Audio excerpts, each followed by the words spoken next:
ഏത് പ്രതിസന്ധി ഘട്ടത്തെയും നേരിടാനുള്ള ധൈര്യമാണ് ഒരു വ്യക്തിയുടെ വളർച്ചയ്ക്ക് ആധാരം. തൻ്റെ മകളെയും കൊണ്ട് 4 വയസ്സുള്ള തൻ്റെ മകളെയും കൊണ്ട് ഒരമ്മ ആശുപത്രിയിൽ ഡോക്ടറെ കാണാനെത്തി. ആ മകളെ പരിശോധിച്ചതിന് ശേഷം ഡോക്ടർ പറഞ്ഞു, നിങ്ങളുടെ മകൾക്ക് കാലിന് ബലമില്ല, അതുകൊണ്ട് അവൾ ഒരിക്കലും നടക്കില്ല. ആ മകൾ 9ാമത്തെ വയസ്സിൽ തൻ്റെ അമ്മയോട് പറഞ്ഞു, അമ്മേ ഒരു വടി വെട്ടിത്താ, ഞാനൊന്ന് കുത്തി നടക്കട്ടെ. ആ അമ്മ വടി വെട്ടിക്കൊടുത്തു. ആ കുഞ്ഞ് പതുക്കെ കുത്തി നടന്നു. 13ാമത്തെ വയസ്സിൽ ആ കുട്ടി അമ്മയോട് പറഞ്ഞു, അമ്മേ അടുത്തുള്ള മൈതാനത്ത് എന്നെ ഒന്ന് കൊണ്ട് നിർത്ത്, ഞാനൊന്ന് ഓടിപ്പടിക്കട്ടെ. അമ്മ അടുത്തുള്ള മൈതാനത്ത് ആ കുട്ടിയെ കൊണ്ട് നിർത്തി. മറ്റുള്ളവരോടൊപ്പം ഓടിയ ആ കുട്ടി അവസാനമായിട്ടാണ് ഫിനിഷ് ചെയ്തത്. അതിനിടയ്ക്ക് പലവട്ടം വീണ് ശരീരമൊക്കെ മുറിഞ്ഞു.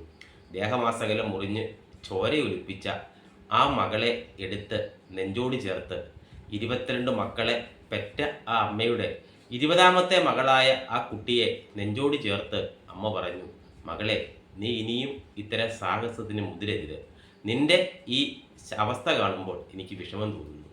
തൻ്റെ ദുർബലമായ ഇടത് കൈകൊണ്ട് ആ അമ്മയുടെ കണ്ണിൽ നിന്ന് വന്ന കണ്ണുനീർ തുടച്ചുകൊണ്ട് ആ മകൾ പറഞ്ഞു, അമ്മേ, അമ്മ ഇന്ന് കരഞ്ഞു എൻ്റെ ഈ അവസ്ഥ കണ്ട്, നാളെ അമ്മ കരയും എൻ്റെ വളർച്ച കണ്ട്. അത് അമ്മയുടെ ആനന്ദ കണ്ണീരായിരിക്കും.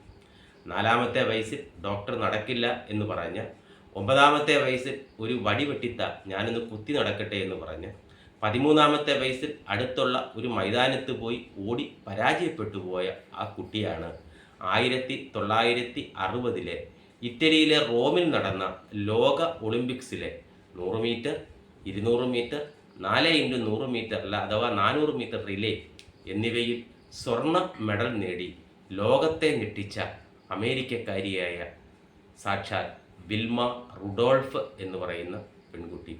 തൻ്റെ ഇച്ഛാശക്തിയാണ് വിൽമയെ ആ വലിയ നേട്ടത്തിലേക്ക് നയിച്ചത്.